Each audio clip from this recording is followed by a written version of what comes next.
পাহাড়ে সম্প্রীতি নষ্টের ষড়যন্ত্র কঠোর হাতে দমনের হুঁশিয়ারি দিয়েছেন স্বরাষ্ট্র উপদেষ্টা জাহাঙ্গীর আলম চৌধুরী। সহিংসতা তদন্তে কমিটি গঠনের কথা জানান তিনি। রাঙামাটি ও খাগড়াছড়িতে প্রশাসন, রাজনৈতিক নেতা ও সুশীল সমাজের সাথে মত বিনিময়ে হুঁশিয়ারি দেন তিনি। শনিবার দুপুরে হেলিকপ্টারে করে রাঙ্গামাটির বিজিবি হেডকোয়ার্টারে পৌঁছান স্বরাষ্ট্র উপদেষ্টা জাহাঙ্গীর আলম চৌধুরী। সাথে ছিলেন পার্বত্য চট্টগ্রাম বিষয়ক উপদেষ্টা সুপ্রদীপ চাকমা এবং স্থানীয় সরকার উপদেষ্টা হাসান আলী। রাজনৈতিক নেতা, সুশীল সমাজ ও আইনশৃঙ্খলা বাহিনীর সাথে মতবিনিময় করেন তারা।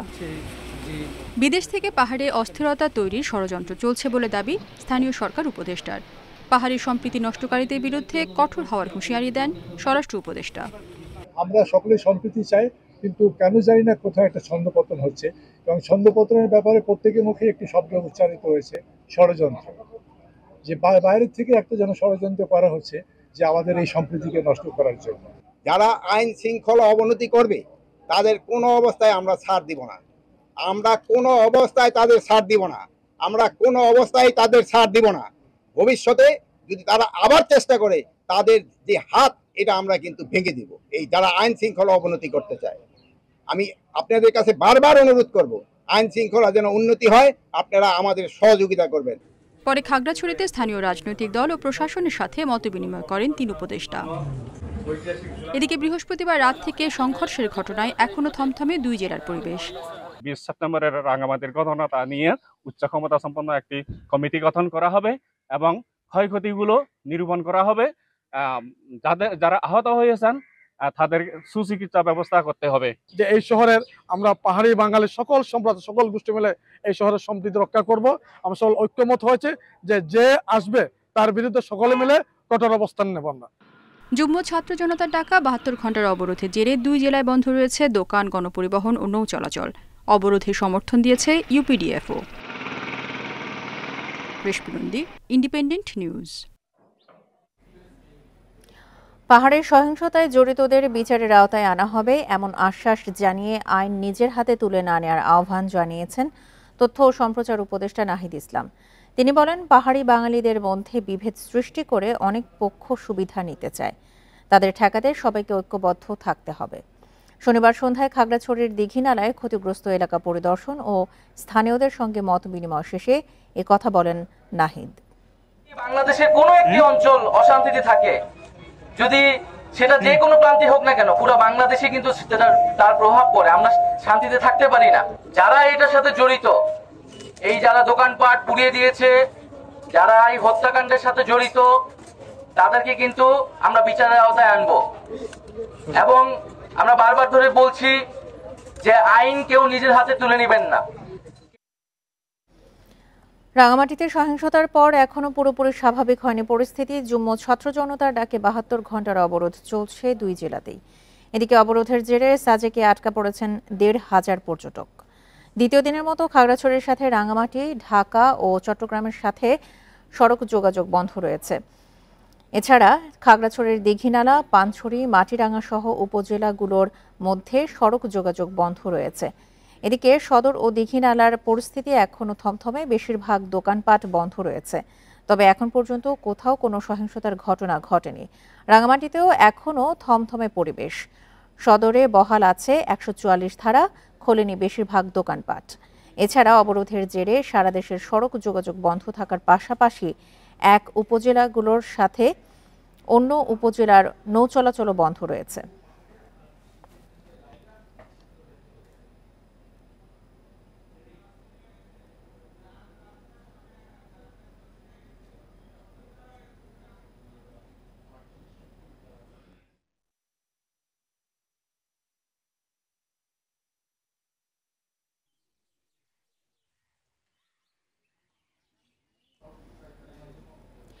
অবরোধ পরিস্থিতি নিয়ে আরো জানাতে এই মুহূর্তে খাগড়াছড়ি ও রাঙামাটি থেকে যোগ দিচ্ছেন আমাদের সহকর্মীরা। শুরুতেই যাচ্ছে খাগড়াছড়িতে, সেখান থেকে জানাবেন সহকর্মী সমীর মল্লিক। সমীর, এখন পর্যন্ত তো অবরোধ পরিস্থিতি বহাল আছে দ্বিতীয় দিনের মতো, সেখানকার সবশেষ অবস্থা কেমন দেখছেন, যেহেতু সড়ক যোগাযোগ এবং নৌ যোগাযোগ সম্পূর্ণরূপে বন্ধ রয়েছে? দেখুন, বিক্ষুব্ধ যুগ্ম ছাত্র জনতার ডাকে যে 72 ঘন্টার অবরোধ আজকে দ্বিতীয় দিন, আমরা দেখছি আসলে গতকালের মতো আজকে পরিস্থিতি। গতকাল আমরা দেখেছি যে আসলে এখানে যান চলাচল যেটা ছিল, বিশেষ করে ঢাকা, চট্টগ্রাম, রাঙামাটির সাথে খাগড়াছড়ি সরাসরি সড়ক যোগাযোগ আছে, সেটা কিন্তু নেই। আমি এখন যে জায়গাটিতে রয়েছি, যেখানে ঘটনার সূত্রপাত খাগড়াছড়ির দিঘিনালা লারমা স্কোয়ারে, সেখানে রয়েছে। আপনি দেখছেন আমার পেছনে যে এই এলাকাটি রয়েছে, সেখানে কিন্তু অনেকগুলো দোকান ছিল এবং এর পাশেও কিন্তু বেশ কিছু দোকান, অর্থাৎ এই সহিংসতায় অন্তত 102টি দোকান পোড়া গেছে। অর্থাৎ এখানে পাহাড়ি বাঙালি উভয় সম্প্রদায়ের দোকান কিন্তু পোড়া গেছে বলে ব্যবসায়ীরা আমাদেরকে জানিয়েছেন এবং এখানকার ইউনিয়ন পরিষদের চেয়ারম্যান তিনি আমাদেরকে জানিয়েছেন। এবং আমরা যে জায়গাগুলো দেখছি এখানে কিন্তু প্রায় 3 দিন পার হয়ে গেছে, তারপরও বেশ কিছু জায়গায় আমরা দেখছি দিকে দিকে আসলে আগুন জ্বলছে। অনেকগুলো জায়গা থেকে এখনো পর্যন্ত ধোঁয়া উঠছে। এখানে যারা ক্ষতিগ্রস্ত হচ্ছে তারা আসলে খুব শঙ্কায় আছে যে আসলে এত তাদের যে বিপুল ক্ষতি হয়ে গেছে, তারা আসলে কিভাবে ক্ষতিটা পুষিয়ে উঠবে, এটা নিয়ে কিন্তু তারা তাদের ভবিষ্যৎ নিয়ে বেশ অনিশ্চয়তা রয়েছে। অনেকের এখানে আসলে ব্যবসায়িক বড় ধরনের ক্ষতি হচ্ছে, অর্থাৎ ঘটনা এত তাৎক্ষণিকভাবে হয়েছে, অনেকেই তাদের যে দোকানে যে মালামাল ছিল বা নগদ অর্থ ছিল সেগুলো কিন্তু কেউ নিয়ে বের হতে পারেনি। যারা এই ঘটনার সাথে জড়িত তাদের শাস্তি দাবি করেছে। এবং গতকালকে এখানে অন্তর্বর্তী সরকারের তথ্য উপদেষ্টা নাহিদ ইসলাম তিনি এসেও প্রতিশ্রুতি দিয়েছেন। তিনি বলেছেন যে এই ঘটনায় যারা ক্ষতিগ্রস্ত হচ্ছে তাদের তালিকা করা হচ্ছে, তাদেরকে সরকারের পক্ষ থেকে সহায়তা দেওয়া হয় জানিয়েছে। এবং পাশাপাশি যারা আইন নিজের হাতে তুলে নিয়েছে, এই ঘটনা ঘটিয়েছে, তাদেরকে কিন্তু তিনি শাস্তির আওতায় আনবে বলে জানিয়েছেন। আপনাকে একটা বিষয় জানিয়ে রাখি যে এই ঘটনাকে কেন্দ্র করে, অর্থাৎ 18 সেপ্টেম্বর চুরির অপরাধে যাকে হত্যা করা হয় মামুন, সেই ঘটনায় কিন্তু গত 19 তারিখ রাতে কিন্তু খাগড়াছড়ি সদর থানায় একটি মামলা হয়েছে, যেখানে 3 জনকে আসামি করেছে, অর্থাৎ 3 জনের নাম উল্লেখ করেছে। এর বাইরে কিন্তু 12 জনকে অজ্ঞাত হয়েছে। সেই 3 জন হচ্ছে শালবনের বাসিন্দা মোহাম্মদ শাকিল এবং খাগড়াছড়ি পৌরসভার সাবেক মেয়র রফিকুল আলম এবং খাগড়াছড়ি উপজেলা সদরের সদ্য সাবেক যিনি উপজেলা চেয়ারম্যান রয়েছেন দিদারুল আলম, 3 জনের নাম উল্লেখ করেছে এবং 10 থেকে 12 জনকে কিন্তু এখানে অজ্ঞাত আসামি করা হয়েছে।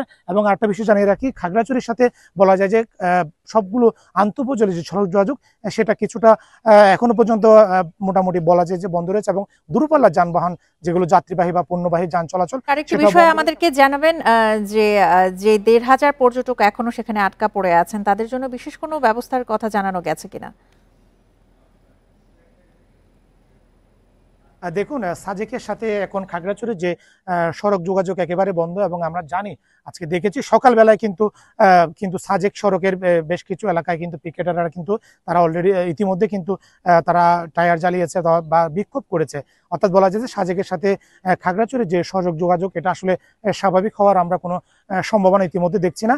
এবং সেখানে যে সমস্ত পর্যটক রয়েছে এই বিষয়টা নিয়ে আমি বাগাচড়ি নির্বাহী কর্মকর্তা শিরিন আক্তারের সাথে কথা বলেছি। তিনি বলেছেন যে আসলে পরিস্থিতি স্বাভাবিক না হলে পর্যটকদেরকে আসলে সাজেক থেকে খাগড়াছড়ি পর্যন্ত নিয়ে আসার কোনো সম্ভাবনা নেই। সমীর, আপনি আমাদের সঙ্গে থাকুন। এবার আমরা যাচ্ছি রাঙামাটি থেকে, সেখান থেকে যোগ দিচ্ছেন সহকর্মী হিমেল চাকমা। হিমেল, রাঙামাটিতে এখনো অবরোধের দ্বিতীয় দিন তো চলছে, সাথে 144 ধারাও জারি রয়েছে, সেখানকার সবশেষ অবস্থা নিয়ে জানাবেন। উপদেষ্টাদের বৈঠকের পরে সেখানে কোনো বিশেষ সিদ্ধান্ত নেওয়া হয়েছে কিনা? আসলে রাঙামাটির পরিস্থিতির কথা যদি বলি, অর্থাৎ শুধুমাত্র গত শুক্রবার থেকে আজ পর্যন্ত কোনো সহিংসতা, বড় ধরনের কোনো সহিংসতার ঘটনা ঘটেনি। তবে আতঙ্ক, ভয় সেটা কাজ করছে, 144 দ্বারা বলবৎ রয়েছে। গতকালকে যে আমরা দেখেছি যে সভা হয়েছে, সেটি সভা হওয়ার পরে আসলে কোনো ডিসিশন নেওয়া হয়নি, শুধুমাত্র নির্ধারিত কিছু ব্যক্তিদের নেতাদেরকে দিয়ে মিটিং করা হয়েছে। এরপরে মিটিং করার পরে এরা চলে গেছে। আসলে এখানে যে রাঙামাটির যে স্থায়ীভাবে যে এটা যে সম্প্রীতি অর্থাৎ শান্তি ফিরিয়ে আনার যে উদ্যোগ, কিভাবে কি করা হবে, 144 দ্বারা প্রত্যাহার হবে কিনা, অর্থাৎ এই যে যারা দোষীদের গ্রেপ্তার করা হবে কিনা, মামলাও কিন্তু এখনো হয়নি। তো যেহেতু 72 ঘন্টার অবরোধ চলছে, কিন্তু যে পরিস্থিতি আমরা দেখতে পাচ্ছি রাঙামাটিতে, আসলে এই অবরোধ কেউ না দিলেও, কেউ কোনো সংগঠন যদি অবরোধ না দিলেও কিন্তু অটোমেটিকলি এটা অবরোধ হবে, কারণ মানুষের মধ্যে আতঙ্ক, ভয় বিরাজ করছে। কারণ ইতিমধ্যে আমরা দেখতে পাচ্ছি যে গত শুক্রবারে যে কালিন্দীপুরের যে একজনকে হত্যা করা হয়েছে অনেক, তাকে কিন্তু যেভাবে মারা হয়েছে একেবারে ওপেনলি, এবং তাদের চেহারা পরিচয় কিন্তু অলরেডি ফেসবুকে বিভিন্ন সামাজিক যোগাযোগ মাধ্যমে ছেড়ে দেওয়া হচ্ছে, যার কারণে যেহেতু এদেরকে কোনো গ্রেপ্তারও করা হয় না, ধরাও হয় না, কোনো মামলাও হয় না, কারণ এরা কিন্তু আবার রীতিমতো কিন্তু রাস্তাঘাটে কিন্তু ঘুরে বেড়াচ্ছে। সেক্ষেত্রে মানুষের মধ্যে কিন্তু ভয়, যেহেতু যারা হামলা করেছে, অগ্নিসংযোগ করেছে, তারা যেহেতু একেবারে নির্দর পেয়ে রাস্তাঘাটে বেড়াচ্ছে, তারা বাজারে ঘাটে যাচ্ছে, সেক্ষেত্রে মানুষের মধ্যে আতঙ্কটা কিন্তু কাজ করছে, যার কারণে মানুষ বের হচ্ছে না, আতঙ্ক ভয় সেটা কাজ করছে। আমরা দেখতে পাচ্ছি যে রাত হলে পরে মানুষের রাঙামাটি শহর গুজবের শহরে পরিণত হচ্ছে। এই মুহূর্তে সবচেয়ে যেটা জরুরি হচ্ছে যে এটা রাঙামাটিতে পাহাড়ি বাঙালি সবার সাথে মিশে কিভাবে সহিংসতা রোধ করা যায়, গুজব কিভাবে কমানো যায়, এটা কিন্তু করা দরকার। কারণ আমরা দেখেছি যে গত শুক্রবার যারা হামলার ঘটনা করেছে এরা আসলে মূলত বহিরাগত মানুষ, যে লেবার শ্রেণীর মানুষ এই সমস্ত হত্যাকাণ্ড ঘটেছে। এবং রাঙামাটি শহরে যারা স্থায়ী বাসিন্দা, যাদের পাহাড়ি বাঙালি স্থায়ী যারা বাসিন্দা, যাদের ঘর বাড়ি সম্পত্তি রয়েছে, তারা এটার সাথে কোনো জড়িত ছিলেন না, আমরা যেটুকু দেখি। কিন্তু বহিরাগত যে সমস্ত লেবার শ্রেণীর মানুষ কিন্তু এই খুনাখুনির মধ্যে জড়িয়ে পড়েছে। হিমেল, আমরাও আশা করছি যে অতি দ্রুতই পরিস্থিতি শান্ত হয়ে আসবে। আপনি তথ্য সংগ্রহ করতে থাকুন, পরবর্তীতে আবারও যোগাযোগ করব। রাঙামাটি এবং খাগড়াছড়ি থেকে সবশেষ তথ্য নিয়ে জানাচ্ছিলেন আমাদের সহকর্মীরা। খাগড়াছড়িতে ও রাঙামাটির সহিংসতার দোষীদের বিচারের পাশাপাশি পাহাড়ে মৌলিক মানবিক অধিকার প্রতিষ্ঠার দাবি জানিয়েছে ক্ষুদ্র জাতিগোষ্ঠীর ছাত্র জনতা। শনিবার বিকেলে ঢাকা বিশ্ববিদ্যালয়ের রাজু ভাস্কর্যের সামনে সমতলের আদিবাসী, ছাত্র, যুব ও সাধারণ জনগণের ব্যানারে আয়োজিত এক মানববন্ধনে এসব কথা বলেন তারা। এ সময় বক্তারা পাহাড়ে সহিংসতার সব ঘটনা জাতিসংঘের অধীনে তদন্ত, শান্তি চুক্তির যথাযথ বাস্তবায়ন, আদিবাসী হিসেবে সাংবিধানিক স্বীকৃতি সহ বিভিন্ন দাবি তুলে ধরেন। পরে ক্যাম্পাসে একটি বিক্ষোভ মিছিল বের হয়।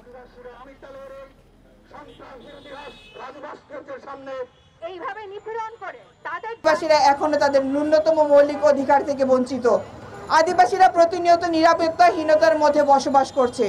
পাহাড় এবং সমতলে আদিবাসীদের ভূমি বেদখল, উচ্ছেদ, ধর্ষণ ও হত্যা ঘটনা দিনকে দিন বেড়ে যাচ্ছে। গত 50 বছর ধরে পাহাড় এবং সমতলে বহু আদিবাসী মানুষ তাদের ভূমি হারিয়েছে।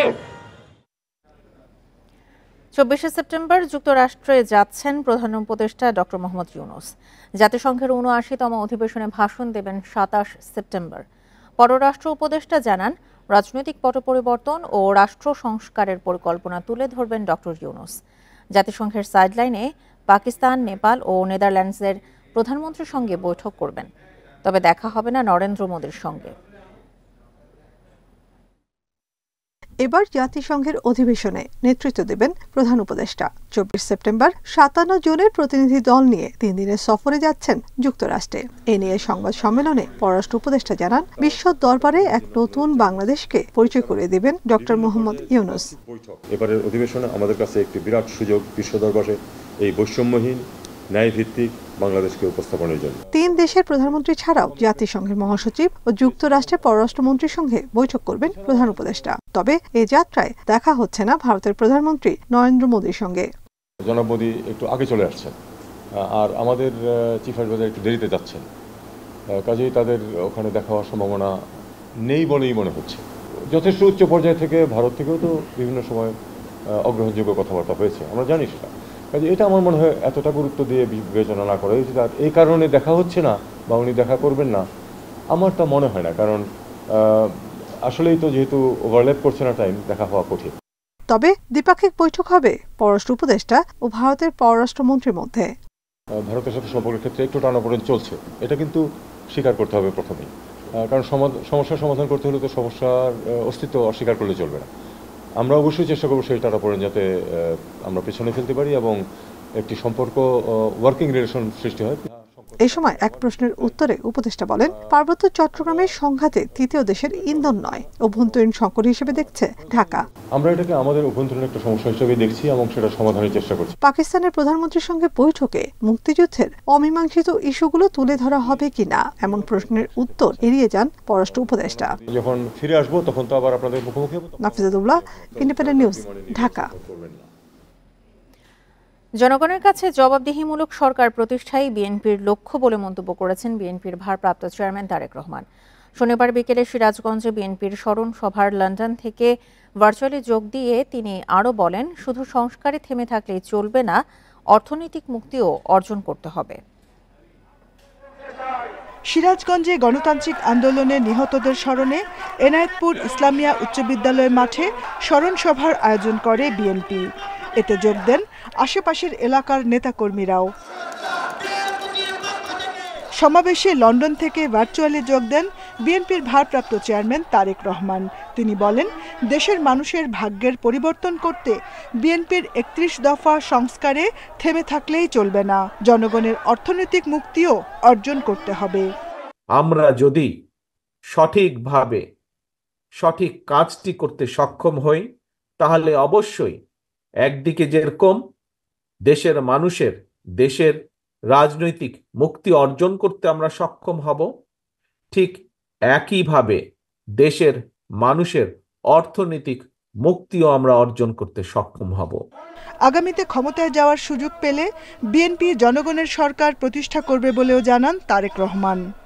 যখন দেশে জনগণের কাছে জবাবদিহিমূলক, জনগণের সামনে জবাবদিহিমূলক একটি ব্যবস্থা থাকবে, তখনই যারা সরকার পরিচালনা করবে তারা জনগণের কথা চিন্তা করবে, এবং সেই কারণেই জনগণের কাছে জবাবদিহিমূলক সরকার প্রতিষ্ঠা করারই হচ্ছে আমাদের লক্ষ্য, আমাদের উদ্দেশ্য।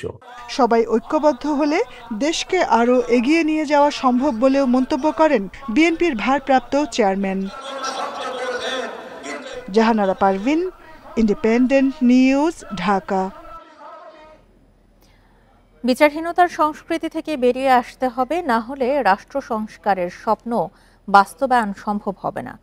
দুঃসময়ের কণ্ঠস্বর, তাদের স্বপ্ন ও বাস্তবতা শিরোনামের আলোচনায় বক্তারা এসব কথা বলেন।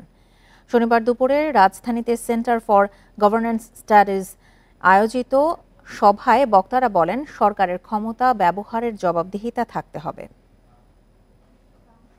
বিগত আওয়ামী লীগ সরকারের সময়ের নির্যাতনের কাহিনী এবং অন্তর্বর্তী সরকারের বর্তমান বাস্তবতা ও ভবিষ্যৎ ভাবনা উঠে আসে আলোচনা সভায়।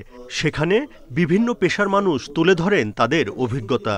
ওখানে বলা হয় যে আমি হচ্ছি রাষ্ট্রদ্রোহী, আমি দেশদ্রোহী। সরকার কতগুলো এক্সট্রিম এক্সাম্পল সেট করে সো দ্যাট সবাই ভয় পায়।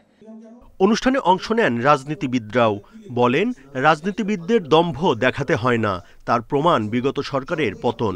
রাজনীতিবিদরা সৎ ও শিক্ষিত না হলে পরিবর্তন বা সংস্কার সম্ভব নয়। তারা বলেন, রাজনীতিবিদরা নিঃস্বার্থভাবে কাজ না করলে দুর্নীতি মাথাচাড়া দিয়ে উঠবেই। একটা গণতান্ত্রিক পদ্ধতিতে একটা বাহাসের মধ্যে দিয়ে যেতে হবে এবং সবগুলো পক্ষ যাতে এই গণতান্ত্রিক ঐক্যমত্যের মধ্যে থাকে, এমন মানুষ সরকারে থাকা উচিত যাদের সাথে মানুষের কানেক্টিভিটি আছে।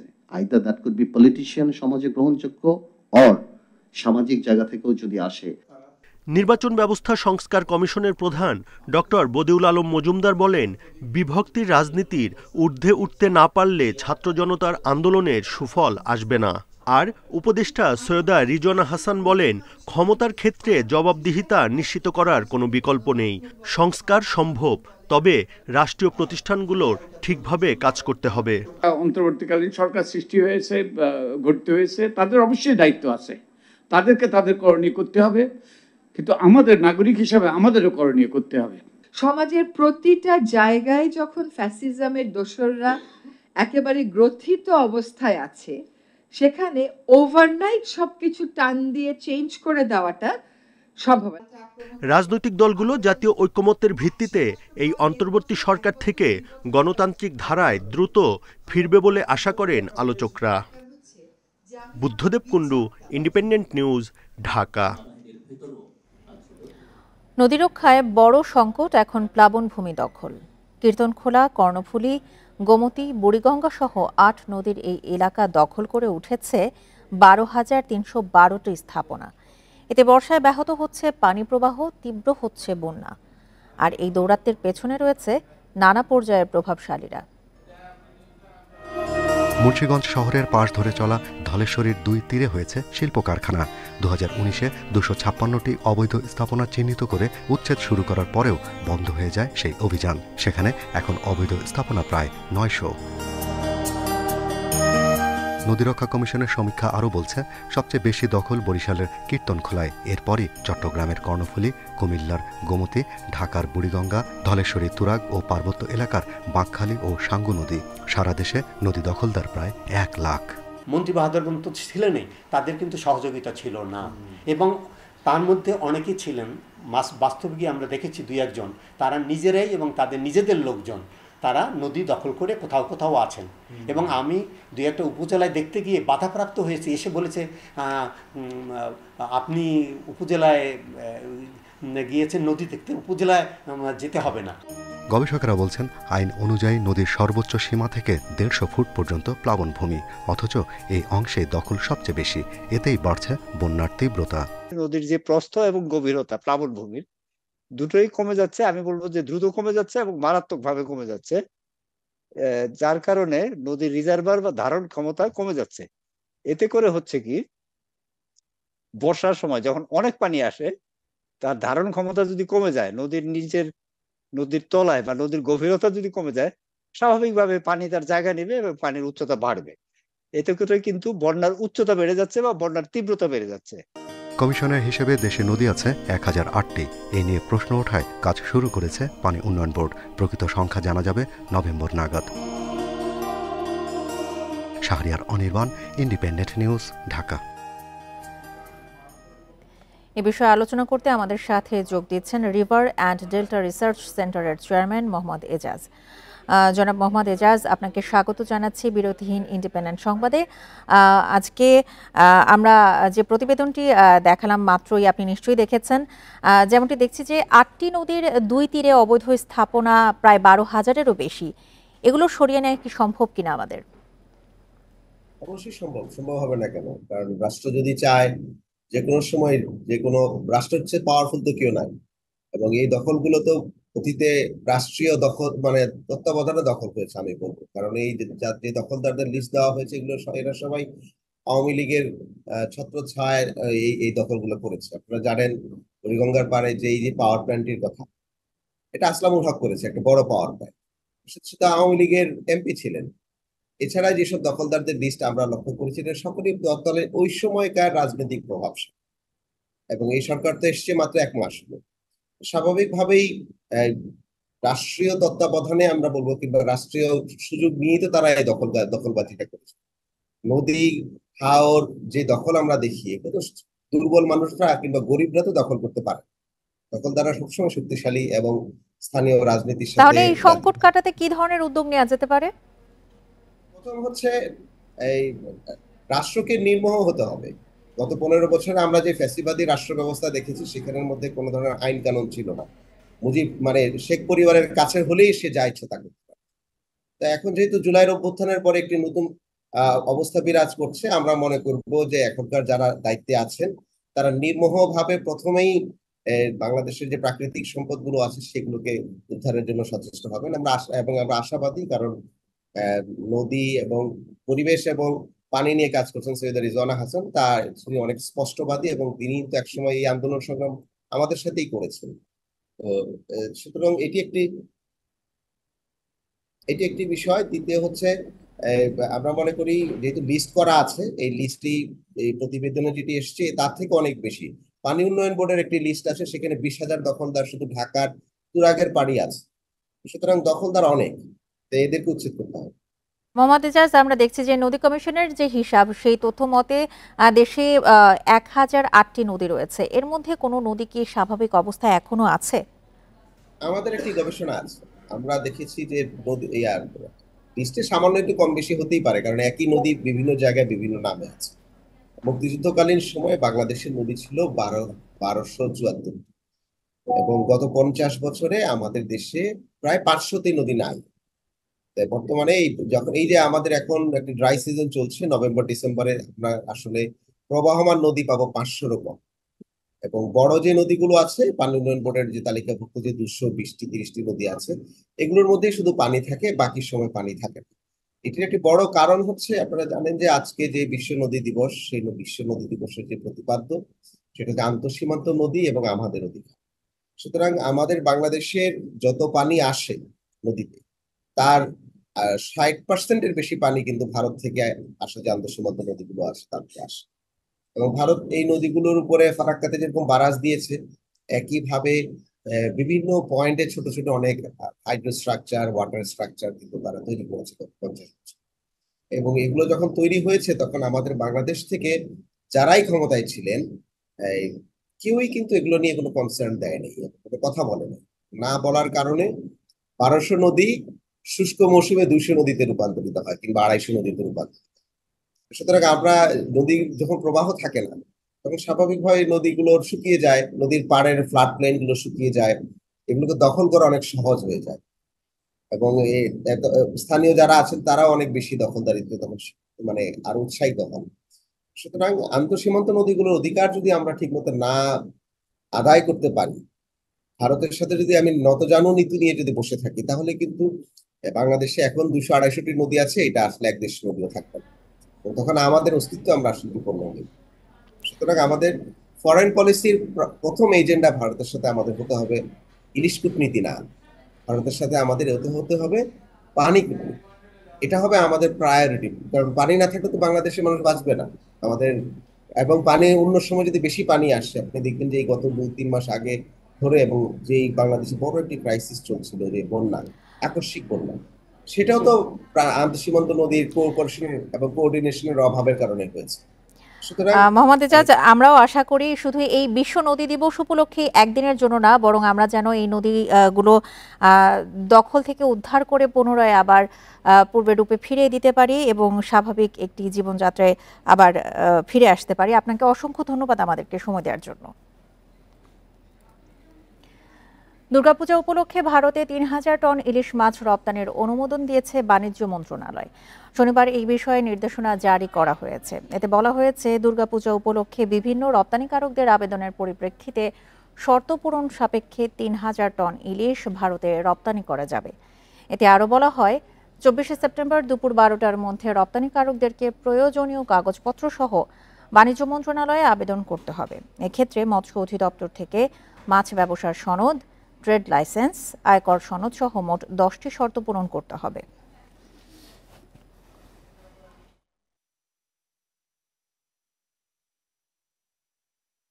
সাবেক কৃষিমন্ত্রী আব্দুস শহীদের দখলে থাকা লাওয়াছড়া জাতীয় উদ্যানের 5 একর জায়গা উদ্ধার করেছে বন বিভাগ।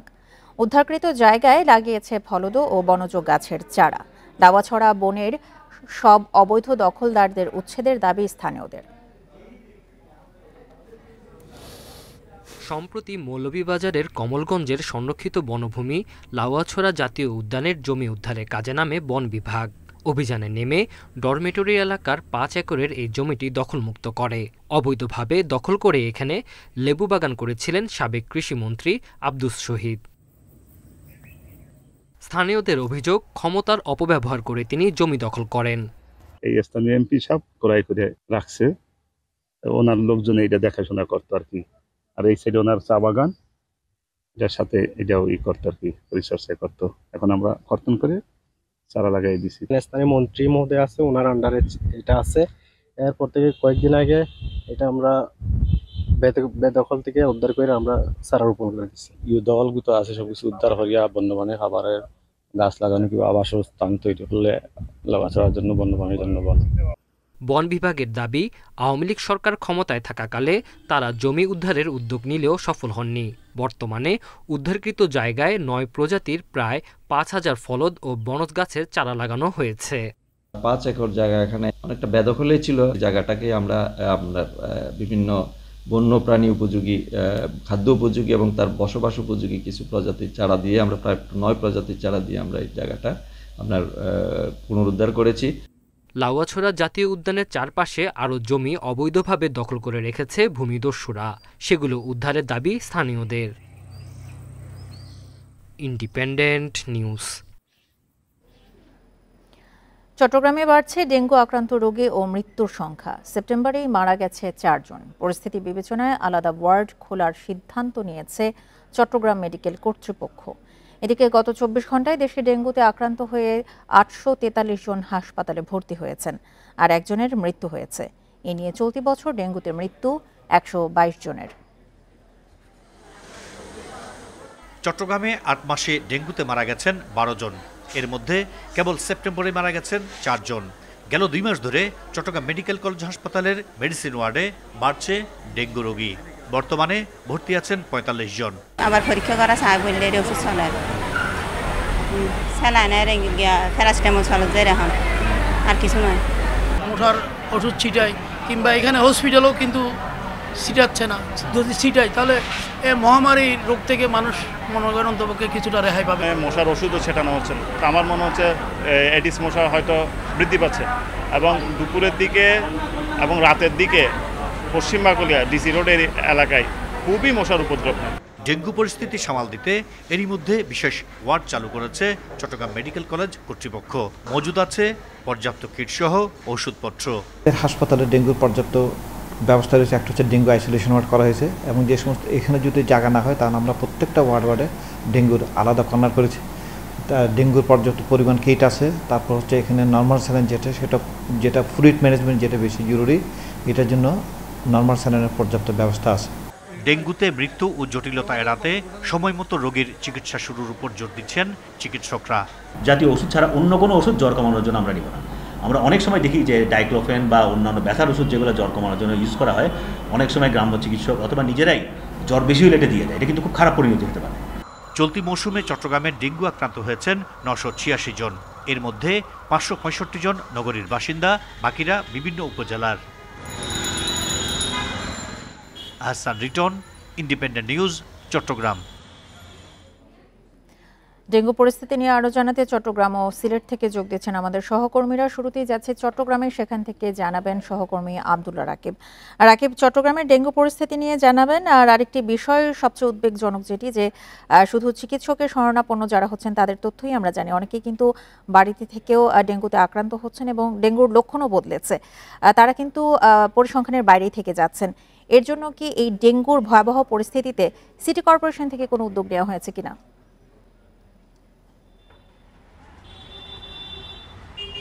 জি, আপনার শেষ প্রশ্নটি দিয়ে শুরু করতে চাই। সিটি কর্পোরেশনের তেমন কোনো উদ্যোগ সোজা কথা আমরা চোখে দেখছি না, এবং গত বছর আমরা যে পরিমাণ তাদের দৌড়ঝাঁপ দেখেছি, বিশেষ করে ক্রাশ প্রোগ্রাম, ড্রোন উড়ানো এবং কীটনাশক ছিটানো, সেটির আসলে কোনো ধরনের এই চিত্র আমরা এবারে দেখছি না।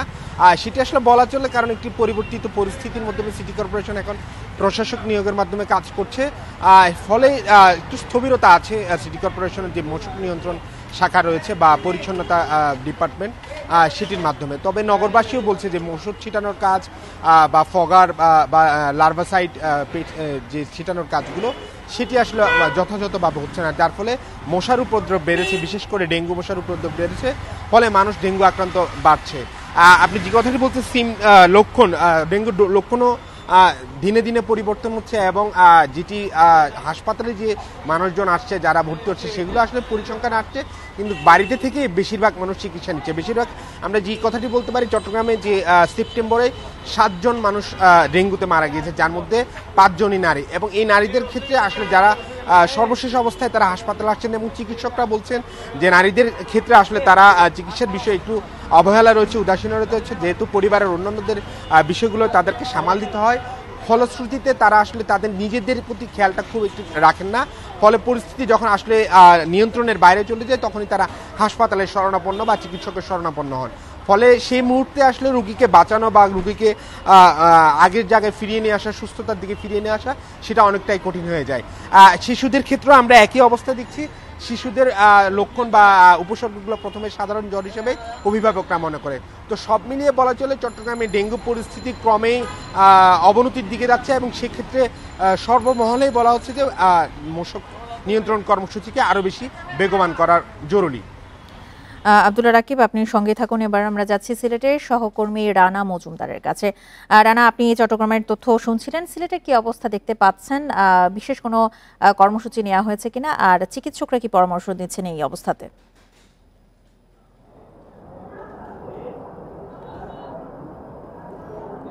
দেখুন, সারা দেশের মতো আসলে সিলেটেও ডেঙ্গু পরিস্থিতি কিন্তু শুরু হয়েছে, এবং আমরা যে বিষয়টি দেখতে পেরেছি যে পুরো জেলায় ডেঙ্গু আক্রান্তের যে সংখ্যাটি, সেটিও কিন্তু নেহাত কম নয়। তবে গত বৃহস্পতিবার পর্যন্ত সিলেট সিভিল সার্জনের কার্যালয় থেকে যে তথ্যটি আমাদেরকে জানানো হয়েছে, যে সিলেট জেলায় এখন পর্যন্ত 20 থেকে 25 জন কিন্তু ডেঙ্গু আক্রান্ত রোগী রয়েছেন। আমরা এই মুহূর্তে রয়েছি সিলেটের উসমানী মেডিকেল কলেজ হাসপাতালে। এখানকার যারা চিকিৎসক রয়েছেন, যারা কর্তা ব্যক্তি রয়েছেন, তাদের সঙ্গে আমরা কথা বলেছিলাম। তারা যে বিষয়টি জানিয়েছেন যে বছরের যে অন্যান্য বছরের তুলনায় এবার ডেঙ্গু আক্রান্ত রোগীর সংখ্যা অনেকটাই কম রয়েছে। তবে ডেঙ্গু পরিস্থিতি সামাল দিতে তারা কিন্তু এই হাসপাতালে তারা ডেঙ্গু কর্নার নামে 2টি কর্নার চালু করেছেন। একটিতে কিন্তু পুরুষ রয়েছে, পাশাপাশি অন্যটিতে মহিলা রয়েছে, এবং এই মুহূর্তে পুরুষ ওয়ার্ডে 8 জন ডেঙ্গু রোগী চিকিৎসা নিচ্ছেন, পাশাপাশি মহিলা ওয়ার্ডে কিন্তু 1 জন ডেঙ্গু রোগী চিকিৎসা নিচ্ছেন। তবে আমরা এখানকার যারা চিকিৎসক রয়েছেন, কর্তব্যরত চিকিৎসকদের সাথে কথা বলে যে বিষয়টি জানতে পেরেছি যে এখানকার কারো অবস্থাই কিন্তু এখন আশঙ্কাজনক নয়, বরং সবার অবস্থায় উন্নতির দিকে। পাশাপাশি তারা বলছেন যে এক্ষেত্রে ডেঙ্গু রোগীদের জন্য যে ধরনের প্রয়োজনীয় চিকিৎসা ব্যবস্থা দেওয়া প্রয়োজন সেই চিকিৎসা ব্যবস্থাটি তারা নিয়মিত দিচ্ছেন। পাশাপাশি যারা রোগী রয়েছেন, ডেঙ্গু রোগী কিংবা রোগীর যারা স্বজন রয়েছেন, তাদের সঙ্গে আমরা কথা বলেছিলাম। তারাও বলছেন যে হাসপাতাল থেকে যথাযথ চিকিৎসা ব্যবস্থা দেয়া হচ্ছে এবং তারা সেই সুচিকিৎসাটি পাচ্ছেন। পাশাপাশি আরেকটি বিষয় এখানে এসে যে বিষয়টি আমরা লক্ষ্য করতে পেরেছি সেটি হলো যে এই যে যারা চিকিৎসা নিতে আসছেন এখানে বেশিরভাগেরই কিন্তু ট্রাভেল হিস্ট্রি রয়েছে এবং বেশিরভাগ রোগী কিন্তু সিলেটের বাইরে থেকে এসেছেন। অর্থাৎ সিলেটে কিংবা সিলেট নগরে কিংবা জেলায় যারা আক্রান্ত হয়েছেন এই ধরনের রোগীর সংখ্যা খুবই কম। বেশিরভাগ রোগী কিন্তু সিলেটের বাইরে থেকে এসে ডেঙ্গু আক্রান্ত হয়ে এসে সিলেটে কিন্তু চিকিৎসা নিচ্ছেন, এরকম বিষয় কিন্তু আমরা লক্ষ্য করেছি। সিলেট থেকে ডেঙ্গু পরিস্থিতি নিয়ে এই ছিল আমার কাছে সবশেষ। ডেঙ্গু পরিস্থিতির সবশেষ অবস্থা নিয়ে চট্টগ্রাম ও সিলেট থেকে জানাচ্ছিলেন আমাদের সহকর্মীরা। আর এই ছিল এখনকার মতো বিরতিহীন ইন্ডিপেন্ডেন্ট সংবাদে। এছাড়া ইন্ডিপেন্ডেন্ট টেলিভিশনের সব খবর আরও বিস্তারিত জানতে চোখ রাখুন ফেসবুক, ইউটিউব এবং এক্সে। এতক্ষণ সাথে থাকার জন্য ধন্যবাদ সবাইকে। আমন্ত্রণ পরের আয়োজনে।